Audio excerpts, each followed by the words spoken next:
Welcome back to the Director's Commentary for Masters of the Universe Classics.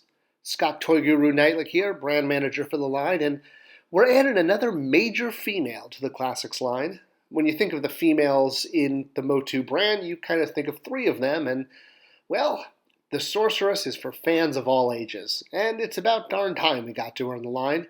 It took quite a while, some of it because of the tooling, some of it because wanting to have A-list characters each year, but we were finally ready to bring the Sorceress, Guardian of Castle Grayskull, into the Classics line. And doing so, well, let's say the story involves breaking quite a few eggs, and that's not just like a bird lady joke. There were definitely issues that popped up about her, some under our control, some not, but the journey to go from vintage toy to modern toy to collectible for the Sorceress is an interesting story, and, well, that's what this series is all about. Well, before we can talk about the Sorceress' journey to classics, we do have to do a little background on her as a character, which involves going into the depths of toy history. And hey, that's why you're tuning into this channel, isn't it? So with that in mind, let's do a brief history of the Sorceress and her role in the brand. So originally, back in 1982, when the line launched, or in 1981, 1980, when it was worked on, the character that became the Sorceress was slightly different, and not just because she had green skin and was called the Goddess, but she played a little bit of a different role. She was not the Guardian of Castle Grayskull, she was the sort of the Q of He-Man. She was the person who provided his armor for him, if you will. The castle was more of a MacGuffin to be captured. Now, this character, the Goddess, was different enough from what the Sorceress wound up becoming that we did a figure of her in Classics. And I also like to think because we included her in Classics, this kind of brought her back up to the top of pop culture. She was a little obscure, really only known by kind of the superfans. And by doing a figure of her, which was really just a repaint of Teela, it brought her back into popularity, and she made quite a few appearances in new media like comics. So the idea that the Goddess and the Sorceress, while they definitely came from the same source idea of a magical helper of He-Man, they played very different roles in the continuity. So let's talk a little bit about their creation. It really does start with Teela and the introduction of a female into the line. This was something that the designers pushed in order to have storytelling abilities and drama. Having a female character just encourages this. Now, the female character, because females sell less, they don't sell as well to boys, she was going to play a dual role and be two completely different characters in one toy. And how are they going to pull this off? How do you make one character two toys, two characters? Well, the remains of this concept are really only found in Teela's tagline on the original vintage toy. So if you pick up a vintage Teela, or even just get the current Origins Teela, which uses the same tagline, you can see that she was called the Warrior Goddess. And this is because it was the combination of the two different characters she was originally envisioned as. First the Warrior, and then the Goddess. Two completely different characters, but they could be constructed with the same toy. So with one purchase, you could get two completely different female characters. So I'll explain real quick. So the Goddess character, also now named Teela, was essentially the character like this, without, well, I mean, you could give her accessories like the shield, but she was meant to be displayed like that. Then if you armored her up with the snake armor and gave her the staff, this was meant to be the Goddess. And yes, in the mini-comics, she had green skin, but obviously to do the two-in-one figure, they had to have her have the same skin color as Teela, otherwise it would have been too hard to pull off. Now, this is not a concept that was alone to Teela. In the original 82 line, all the characters had this. Their armor defined who they were. He-Man's armor, for example, gave him his powers. In this case, the original armor was going to give him a force field, so that if you shot him with laser beams, it would splash off, like this panel from the mini-comics. Now, this was a concept that actually came from an earlier toy line that Mattel did called Big Jim, where, again, you would buy your basic Big Jim, and then your repeat purchase, sort of like your razor blade model, if you will, where you only have to buy the razor once, but you keep buying blades.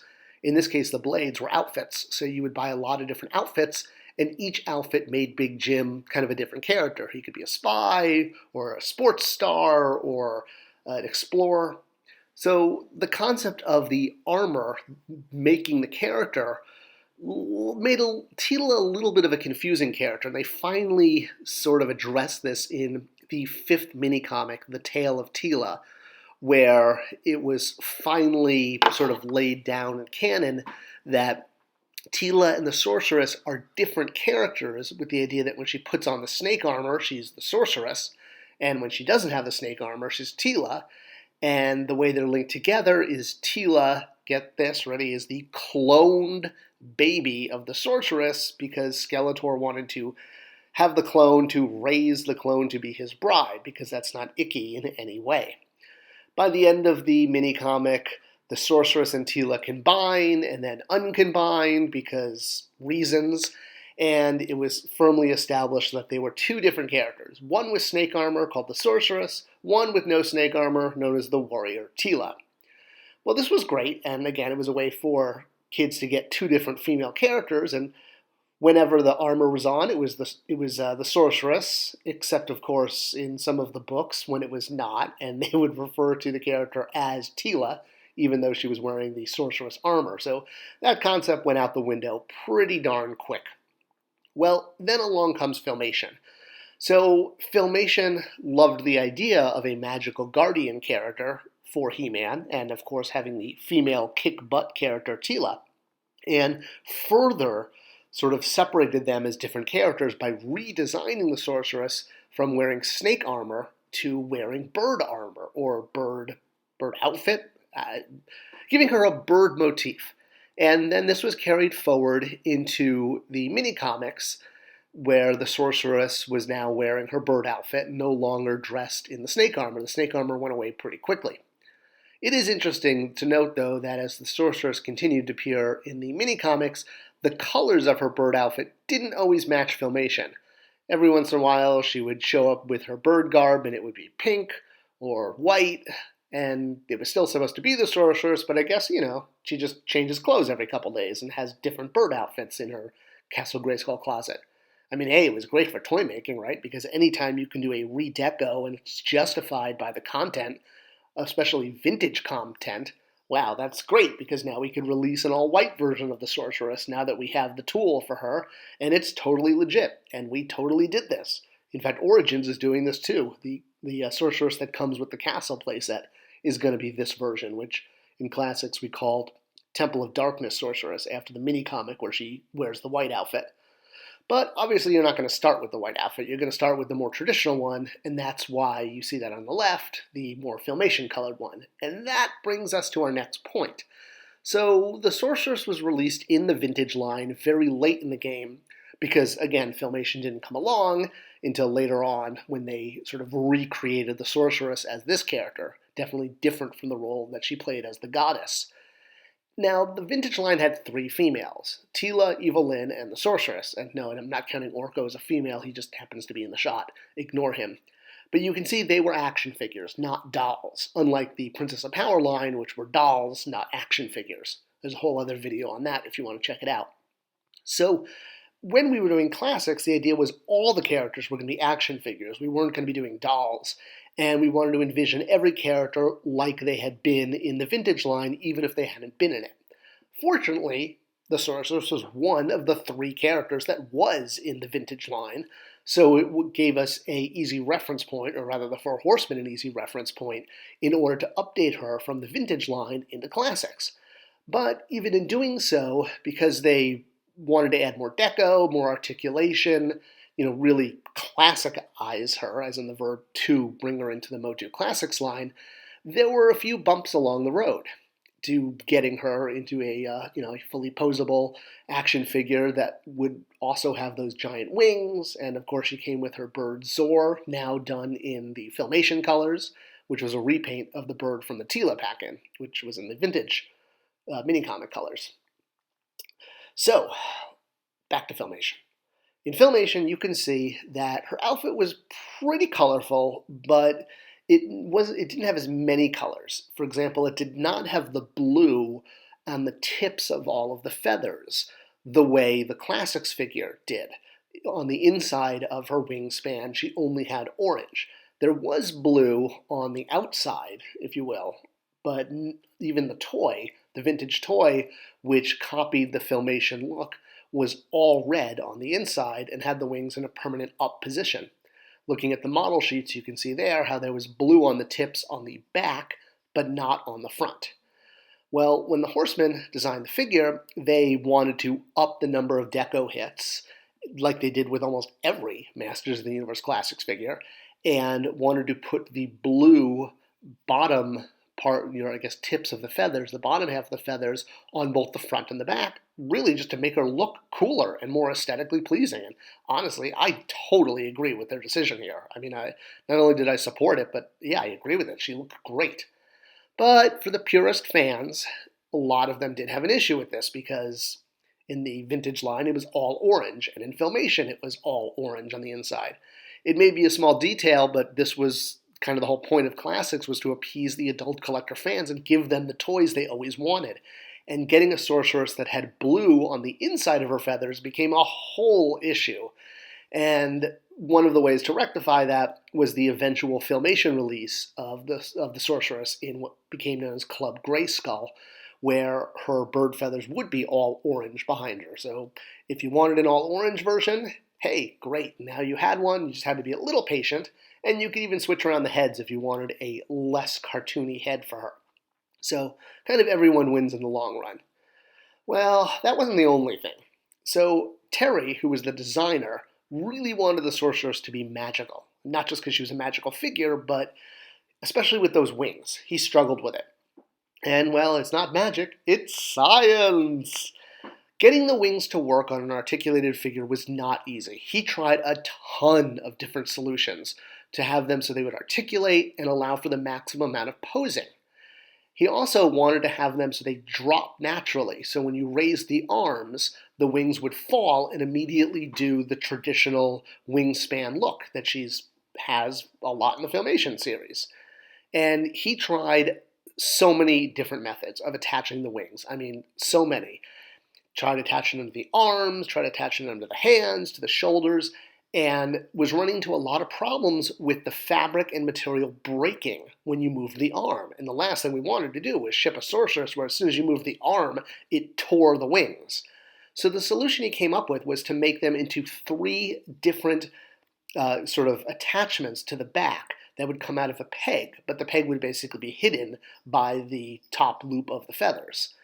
Well, to say this did not please some of the fan base is an understatement. There were fans saying that we had completely ruined the figure because there were these 2 giant rods sticking out of her back, some people even calling them barrels, and that it literally just destroyed the figure.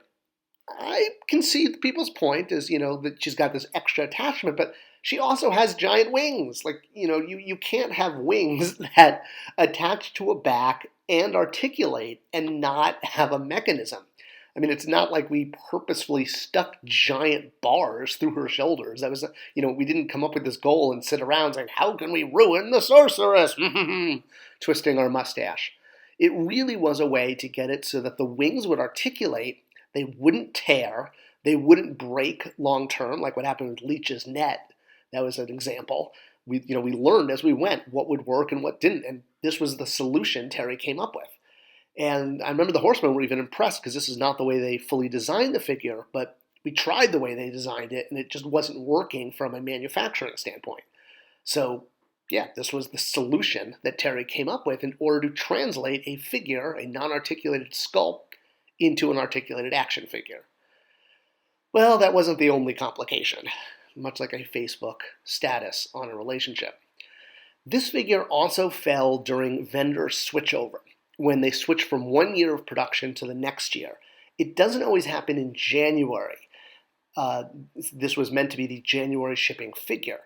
And because of this, well, to say it drove me mad is an understatement, because there were production issues with her. She was shipping in the wrong box.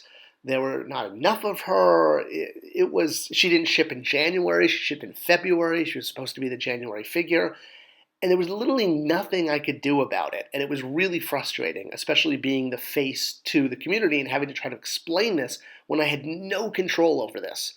And it took a long time to figure out a solution so this wouldn't happen again, and it required shifting around resources between toy years. I mean, to say that we wanted the sorceress to come out perfect and just be beautiful and articulated and be an amazing figure is an understatement. We know how important she is to the lore, to the line, to the brand, to the fans. And the fact that, fans were even upset over color choices or the way the wings articulated, and then the fact that her shipping wasn't perfect, it drove me crazy. I hated it. All we wanted to do was make her perfect. Another question that fans had about her was why we never got to the 2000X version of her from the Mike Young Productions show, which was from 2001, which was a very different look. It was much more of an Egyptian look, and you'd think someone like me, who loving Egyptian, would want to do that. There was another character in the show, Vina, who was King Grayskull's wife, who also shared a similar color scheme and armor style as the 2000X Sorceress. And essentially, we had a slot to do another figure in the 2000X Club, which, was that 2014? Yeah, I think it was 2014. I'm probably butchering it. Trying to remember what year we did each club. But essentially, the 2000X Sorceress already had an amazing figure done as a staction by the Four Horsemen. And even though it's not articulated, again, the Sorceress doesn't really have to move that much. She basically, sits there and hovers and has her wings up. And looking at the fact that this figure existed and realizing we only had one more slot because there were certain other characters we had to get to, the question was, do we do the 2000X Sorceress or do we do Vina? And because the staction already existed and it had even been redecoed in kind of classic Filmation colors as a exclusive for one of the online retailers, that was part of the rationale, and also because Vina represented a new character. So that's why she got a figure and not the 2000X Sorceress. It is a character and a version we really wanted to get to, and it was planned for down the line. I think it was actually planned for 2017. But unfortunately, that year never happened. After I left Mattel, it was shifted over to Super 7, and they started, they did their own lineup, which is great because they did some great figures. So, yeah, we never got to 2000X Sorceress, but we got to the quintessential version of her. We got to the one that is from Filmation, is the one that is most recognizable. And yes, she has more deco on her, and the wings articulate and can go up and down, and they're not static, and they don't tear when you move her arms. Believe me, we went through so many iterations of trying to figure out how to get the wings to work on her. And I'm really proud of how she turned out in the end.